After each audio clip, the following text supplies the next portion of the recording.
Afinal de contas, o mandarim é a língua do futuro? Sempre você ouve falar alguma coisa do tipo e fica na dúvida: devo aprender mandarim ou não? Se essa é a sua dúvida, vem com a gente que eu vou te mostrar mais ou menos com fatos como isso pode ser verdadeiro ou não. Então, solta a vinheta.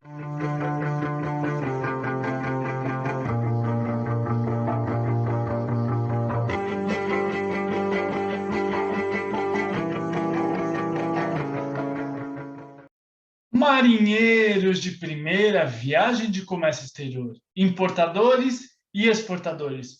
Tudo bem com vocês? Thiago Paranano falando aqui, mais uma vez agradecendo a todos vocês que entram, se inscrevem, compartilham, comentam de coração. Muito, muito, muito obrigado. Esse canal está há 2 anos no ar no YouTube para ensinar vocês a importar e exportar mais fácil. Então vem com a gente que de coração é fantástico a sua ajuda e já metalhe o like, tá bom? Gente, há muito, muito tempo atrás, eu sou formado faz muito tempo em comércio exterior. Já são mais de 17 anos trabalhando nessa área. E há muito tempo eu ouço uma seguinte citação que eu acho que cai por terra. Mandarim é a língua do futuro? Fui pesquisar pelo seguinte: é fato e não é fato. E aí eu explico o porquê. Lembrando, pessoal, que toda língua internacional é válida para a gente aprender. Então, o inglês, mais do que necessário, o espanhol, sei lá, o italiano, como eu aprendi, e o mandarim. Quanto mais línguas você tiver, melhor a sua comunicação com o outro lado, sendo importador ou exportador. Mas meio que vai cair por terra, por quê? Lembrando que os incoterms, aula aqui em cima sobre incoterms, são todos em inglês. Todos os termos de negociações com o mercado externo, sendo na importação ou na exportação, são termos utilizados em inglês. Inclusive, eu dei uma aula aqui em cima sobre o curso de inglês. Por quê? Porque se você chega e tenta falar assim, olha, eu vou conversar com o meu exportador no Japão, só que eu não sei falar japonês. Como é que eu vou fazer? A língua universal é o inglês. Pode ser que mude? Eu acho muito difícil. Por quê? Foi estabelecido pelas aduanas locais, pelo mercado externo, por um monte de empresas que chegou nos governos e falou assim: a gente precisa ter uma língua em comum que se dê para se comunicar. Ou seja, você está negociando com o seu fornecedor lá na China e ele não fala inglês, os termos de negociação, como eu falei, os incoterms, ou os próprios termos de embarque, por exemplo, vai um embarque marítimo, o que vai ser? Vai ser um BL? Aula aqui em cima sobre BL. São termos em inglês, já estabelecido pelo mercado mundial. Não adianta falar do mandarim.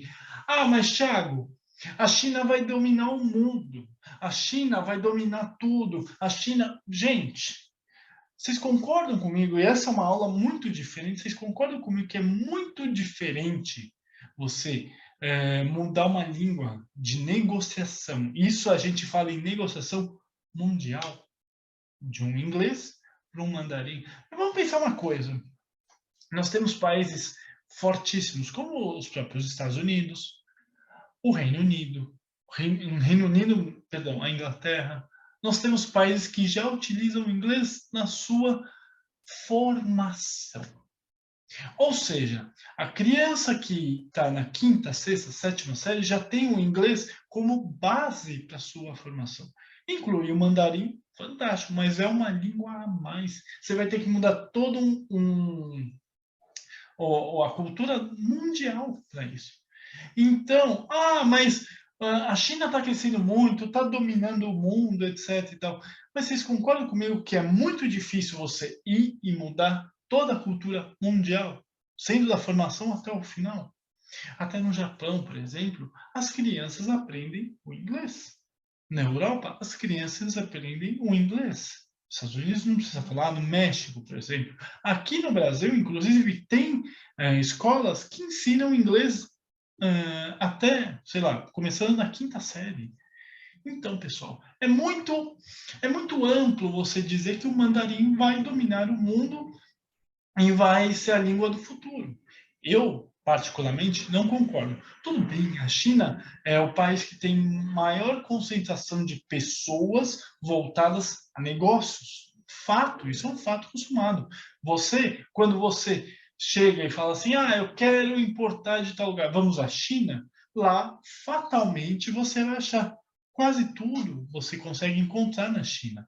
Mas, entre isso e a diferença de você mudar uma língua universal é muito difícil. Então, eu acho, particularmente, que não acontece. O que eu acho bacana, eu não tenho aptidão. O mandarim é uma língua muito difícil, a escrita é diferente, a escrita, se você usa uma perna, num desenho, ela muda totalmente, a linguagem é diferente, a gente não tem familiaridade com a língua. É diferente, por exemplo, do francês, que tem algumas palavras já inseridas no português, ou o próprio inglês, o espanhol, o italiano, são línguas que a gente tem familiaridade, até o alemão.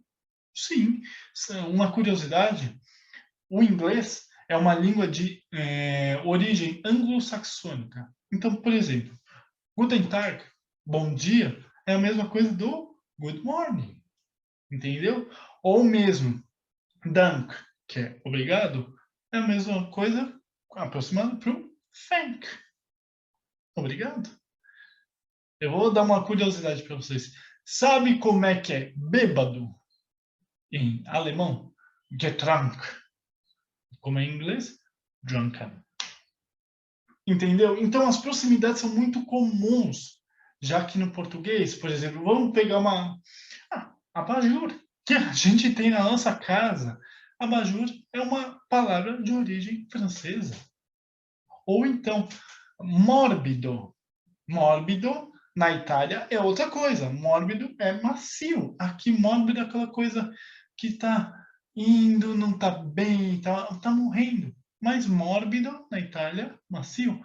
E lá na Itália, por exemplo, eles falam tchau para oi e tchau para tchau. Mas são línguas que a gente consegue compreender. Agora, um chinês falando é muito complicado. Então, o que eu acho muito difícil isso acontecer. Gente, aula completamente diferente das aulas padrões que eu falo. Não caiam nessa história. É legal você aprender uma outra língua, seja lá qual for. Se você quiser aprender russo, faça. Mas seja lá qual for. Mas eu duvido quando as pessoas falam que o chinês, o mandarim, vai dominar o mundo. Não cai nessa história, tá bom? E é uma língua muito difícil de você aprender. A não ser que você já tenha nascido lá, tá bem? Pessoal, eu vou colocar aqui embaixo os meus contatos. Não hesitem em entrar em contato comigo. Eu estou aqui para ajudar vocês em dúvidas, questionamentos, curiosidades, críticas, consultorias, mentorias e, por que não, até algumas curiosidades, como eu falei nessa aula, tá bom? Mas, pessoal, tô vendo gente que tá entrando no canal, mas não tá se inscrevendo, então vamos lá. Se inscreva no canal e torne-se um marinheiro de primeira viagem. Clica no sininho para fazer a buzina do navio tocar mais alto e você receber as nossas notificações de aulas, papos com especialistas ou mesmo como é que se faz em campo, que logo logo vai ter mais aulas quando eu vou falar de como preencher uma ELI, como preencher uma ADI, uma DUI, e etc, etc, etc. Vai ser muito bacana, tá bom? Mas além disso, pessoal, vamos lá, metralhe o like, curta para você fazer o YouTube entender que esse tipo de aula é bem bacana e ele mesmo dissemine para outras pessoas que talvez você nem conheça. Compartilha para aquela pessoa que está morrendo de dúvida se vale a pena fazer inglês, mandarim, chinês, japonês. Entenda que isso é apenas uma curiosidade, mas é uma opinião, tá bom? E além disso, comenta para tirar suas dúvidas, fazer aquele elogio bacana ou aquela crítica que é necessário para a gente também aprender a crescer. Mas além disso, eu também não me esqueci. 2 vídeos para vocês olharem, verificarem, fazer exatamente a mesma coisa que acabei de falar para vocês. Pessoal, Comex é para todo mundo. Basta ter calo nas mãos e um pouquinho de inteligência emocional. A área incrível, você pode se basear e ficar bom mesmo na área. tá bom? Vem comigo que eu vou te ensinar, tá bem? Gente, muito obrigado e tenha uma ótima aula.